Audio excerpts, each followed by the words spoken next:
Hello കൂട്ടുകാരെ, ഇന്ന് നമ്മൾ കാണാൻ പോകുന്ന വീഡിയോയിൽ ഇലക്ഷനെ കുറിച്ചുള്ള കാര്യങ്ങളാണ്.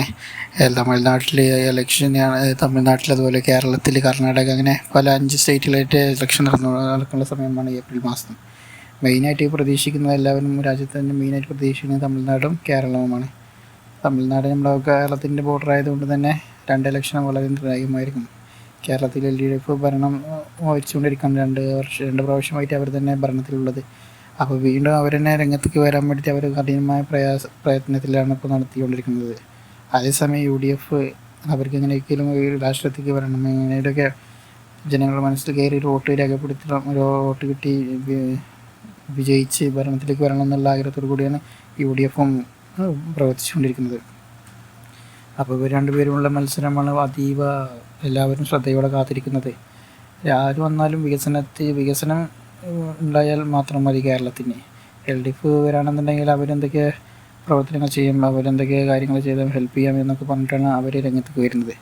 അതേസമയം UDF ആണെന്നുണ്ടെങ്കിൽ ഭരണത്തിൽ ഒരു മാറ്റം വരണം, പുതിയ ഭരണം വരണം, മറ്റേതിൽ ഓരോ കുഴപ്പങ്ങളുമാണ്, അങ്ങനെയൊക്കെ ഓരോ കുറ്റങ്ങൾ പറഞ്ഞിട്ടാണ് അവർ പ്രചരണം നടത്തുന്നത്. അതുകൊണ്ട് തന്നെ ജനങ്ങളെല്ലാവരും വളരെ ശ്രദ്ധാപൂർവ്വം മാത്രമായിരിക്കും ഇപ്രാവശ്യം വോട്ട് ചെയ്യുന്നത്. വികസനത്തിൻ്റെ കാര്യത്തിലാണെങ്കിൽ റോഡുകൾ ഒക്കെ ഇനിയും ആവശ്യമാണ്. റോഡ്, വിദ്യാഭ്യാസ മേഖലകൾ, അതുപോലെ തന്നെ ഹോസ്പിറ്റൽ, അതൊക്കെ ഇനി നമ്മുടെ കേരളത്തിൽ ഒരുപാട് ആവശ്യമുണ്ട്.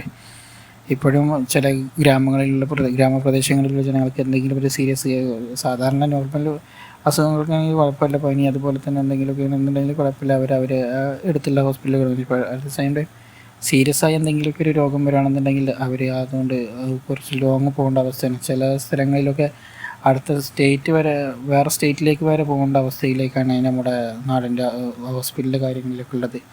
അതുകൊണ്ട് ചെറിയ ഗ്രാമങ്ങളിലൊക്കെ ഉള്ള പ്രദേശങ്ങളിലും അതുപോലെ തന്നെ ഉള്ളേരിയകളിലൊക്കെ നിർബന്ധമായും ഹോസ്പിറ്റലുകൾ അത്യാവശ്യമാണ് നമ്മുടെ നാടിന്. അപ്പോൾ അതൊക്കെ ചെയ്യാൻ വേണ്ടിയിട്ട് രാഷ്ട്രീയ പ്രവർത്തകരെ ശ്രമിക്കണം. അതുപോലെ തന്നെ ഹോസ്പിറ്റൽ, അതുപോലെ സ്കൂള്, വിദ്യാഭ്യാസ സ്ഥാപനങ്ങൾ ഒരുപാട്. അപ്പോൾ പിന്നെ പ്രൈവറ്റുകൾ ഒരുപാടുണ്ടായത് കൊണ്ട് തന്നെ കുട്ടികൾ ചേർന്നുകൊണ്ടിരിക്കുന്നു. ഗവൺമെൻറ് സ്കൂളിൽ ഒന്നുകൂടിയും നല്ല രൂപത്തിൽ ടീച്ചേഴ്സിനെ വെച്ച് പഠിപ്പിലും കുറച്ചൊക്കെ നല്ല കോൺസെൻട്രേഷൻ ചെയ്ത് നല്ല വിദ്യാഭ്യാസ രംഗത്തും നമ്മുടെ നാടിനെ ഉയർത്തേണ്ടത് രാഷ്ട്രീയക്കാരുടെ കടമയാണ്. അപ്പോൾ അതിനു വേണ്ടി പ്രവർത്തിക്കുന്നവരെ രാഷ്ട്രീയത്തിലേക്ക് വരണം. അതുപോലെ തന്നെ പിന്നെ ജോലി സാധ്യതകൾ കുറഞ്ഞുകൊണ്ട് വരികയാണ്. അപ്പോൾ ജോലി സാധ്യതയാണ് മെയിനായിട്ട് വേണ്ടത്.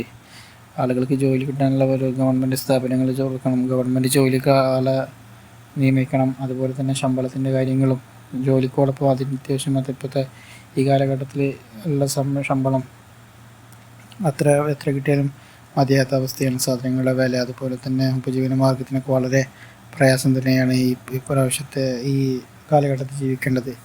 അപ്പോൾ അതിനനുസരിച്ചുള്ള ജോലി, അതിനനുസരിച്ചുള്ള ശമ്പളം ഒക്കെ ജനങ്ങൾക്ക് കിട്ടുന്നത് അത്യാവശ്യമാണ്. ഈ 3 മെയിനായിട്ട് നമ്മുടെ നാടിന് അത്യാവശ്യമായിട്ടുള്ളത്. പിന്നെ നമ്മൾ തമിഴ്നാട് ഗവൺമെൻറ്റൊക്കെ ആണെന്നുണ്ടെങ്കിൽ അവർ ജനങ്ങൾക്ക് ഓഫറാണ് കൊടുക്കുന്നത്. ഇത്ര പൈസ തരും, അതല്ലെങ്കിൽ ഇന്ന ലാപ്ടോപ്പ് തരും, TV തരും, സൈക്കിൾ തരും എന്നൊക്കെയുള്ള വാഗ്ദാനങ്ങളാണ് ഓരോ കക്ഷികളും കൊടുക്കുന്നത്. അതേസമയം അവിടെയും ഡെവലപ്പായി കൊണ്ടിരിക്കുകയാണ്. തമിഴ്നാട്ടിലും ഇപ്പോൾ ഭരിച്ചുകൊണ്ടിരിക്കുന്ന സ്റ്റാലിനാണ്. അവരും പ്രവർത്തനങ്ങൾ ചെയ്തുകൊണ്ട് നല്ല പ്രവർത്തനങ്ങൾ തന്നെയാണ് ഇപ്പോൾ കഴിഞ്ഞ ഭരണത്തിലൊക്കെ കാഴ്ചവെച്ചത്. ഇപ്രാവശ്യം വളരെ ട്വിസ്റ്റ് ആയിരിക്കും ഇവിടെ കേരളത്തിലായാലും ശരി, തമിഴ്നാട്ടിലായാലും ശരി.